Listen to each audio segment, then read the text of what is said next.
Welcome back, and today we're going to crack open the heavily padlocked doors of the brand new horror thriller Do Not Enter. Now, this one dropped straight to VOD a few weeks ago, and I thought it was a pretty good watch. You know, it was only $5.99, so it wasn't a terrible hit on the wallet. But if you haven't seen it yet, I do suggest going to check it out and hitting pause because I'm going to dive right into it. Because the movie literally opens up with a woman crawling on the floor in a dark, creepy looking hallway. It's a brief shot, but it basically lets us know that we're in for a dark ride. So I didn't fire this up thinking I was going to get some type of horror masterpiece. I did expect to get a pretty good film. And I think that's exactly what I got because I think I got a delightfully messy, solid popcorn flick. And it's about exploring the abandoned Paragon Hotel. It doesn't necessarily reinvent the haunted house wheel by any means, but what it does do is take you on a wildly entertaining spin. So the setup for Do Not Enter basically leans into the modern day internet culture.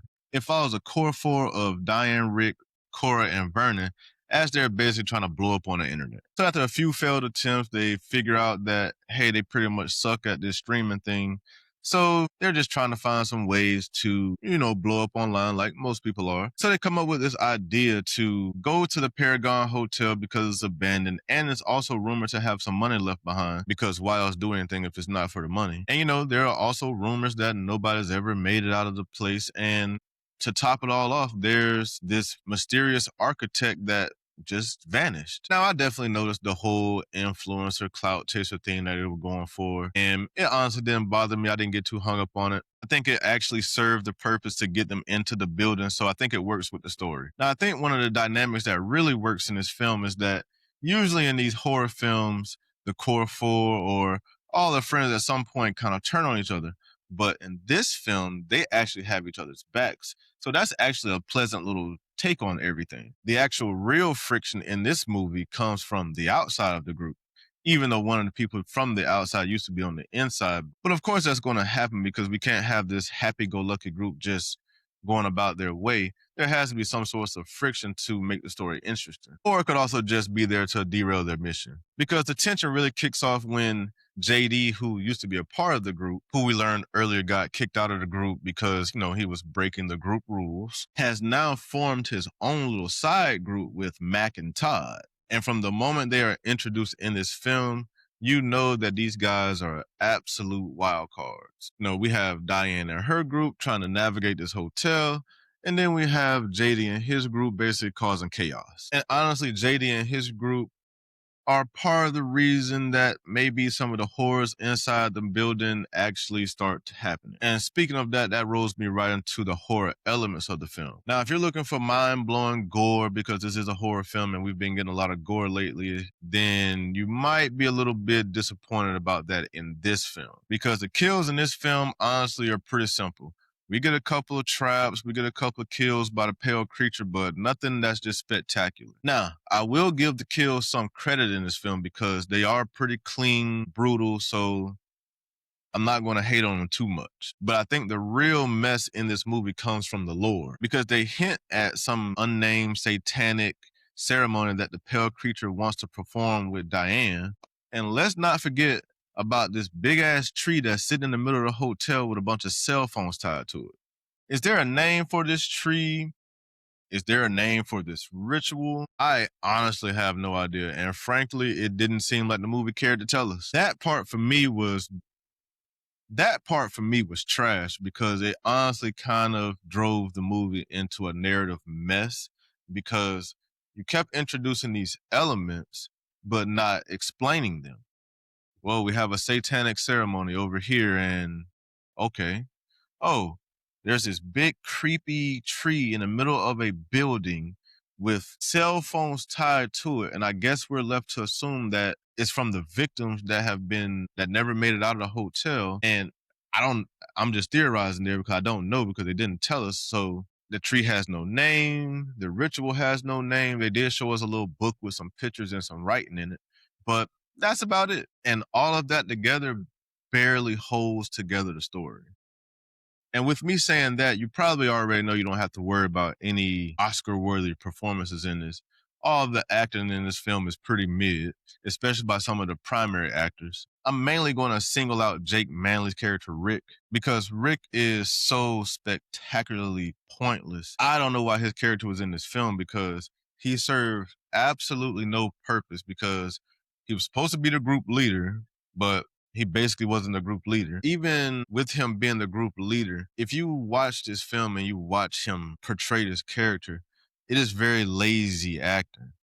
I'm not sure if he did this on purpose or if this is how the character was supposed to be, because the only thing I saw him as in this film was a dead weight friend. Like, even Cora in this film treats his character like somebody that's completely irrelevant. You know, they did add in Ballinger to this story to add some character weight and balance, and his backstory with trying to find his missing wife, who turned out to be the woman that we saw crawling in the very beginning of the film. And that's pretty much his story in this film, and he's on a secret mission to search for her. But there's no deep and rich storyline that you can just latch on to and have some emotional connection with, because the film doesn't really develop his characters very well. And by the time you reach the finale in this film, Diane escapes from the vaguely described satanic ceremony, and Rick is tossed to the wayside, and Ballinger discovering his truth. While it's tragic, it honestly leads to this rage-induced, something like a chase. He really wasn't chasing anything. He was just kind of searching for the pale creature, I guess, to go kill him. But when he does just happen to find him after running crazy around the hotel, I'm not sure how well, maybe he's full of rage and just adrenaline because he did find his wife that he was searching for dead. Like I said, he went on this rampage running through the hotel. It didn't really seem like he had a true direction, but Diane was getting chased by the pale creature at the time, so it was obvious that they were going to collide. So when they did finally collide, Ballinger knocks the pale creature off of a ledge inside the hotel and impales the pale creature on a tree. The same tree that has no goddamn name, the cell phone tree. I guess we'll call it that because they didn't tell us what to call it, so we'll just call it the cell phone tree. And I guess probably one of the saddest things that happened in this film is that Ballinger died, because he is probably honestly the only character in this film that you truly care about.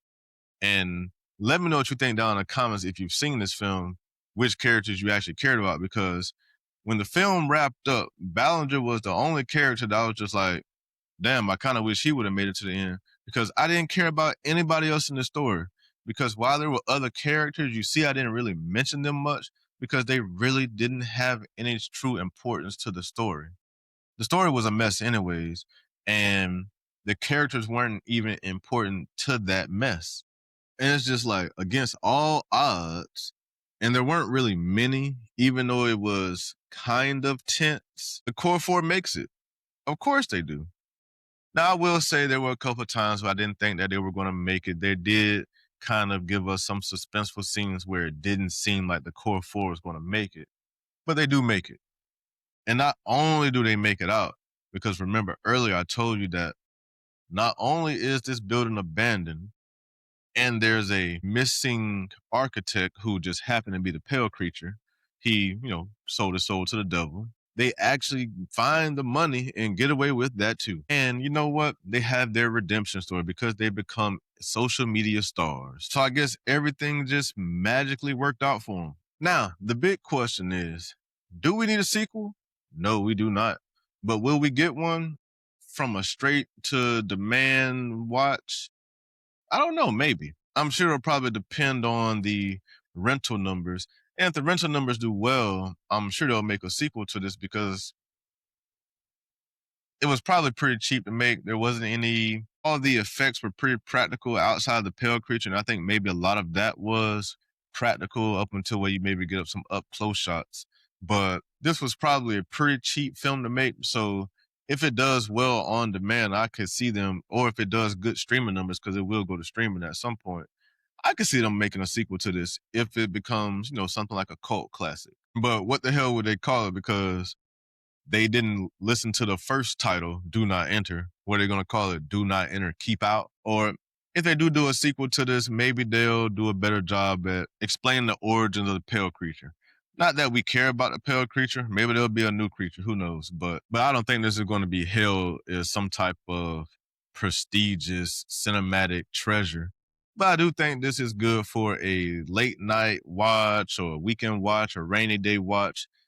I do think it's worth your $6. If anything, just turn it on a day where you're chilling with your friends, and I'm pretty sure you guys will enjoy watching it together because you'll just probably have a bunch of what the fuck moments like I did. So was this movie perfect? No. The acting was lazy. The lore is pretty much a mess in my opinion. And the kills, they were okay. They could have used a little bit more flair because that's kind of what we're used to in today's horror world. The kills are usually the best parts of the movie, and this one just kind of missed the mark. But I will say, for $6, this is a really good post-pounding thriller. I think you will enjoy it because you won't feel bad about spending $6 sitting at home watching a film. Like, I actually do think this is a really good sit back on your couch and grab you some popcorn or whatever your guilty pleasure is and just watch a movie. So if you guys have seen the movie, what did you think about it? And if you haven't seen the movie, let me know if you plan on checking it out. Like I said, it really is a good $6 watch. It could be cheaper now, I'm not sure. But even if you wait for streaming, it's worth the watch. I really do think it is. No, it's not great by any means, but it's not terrible either.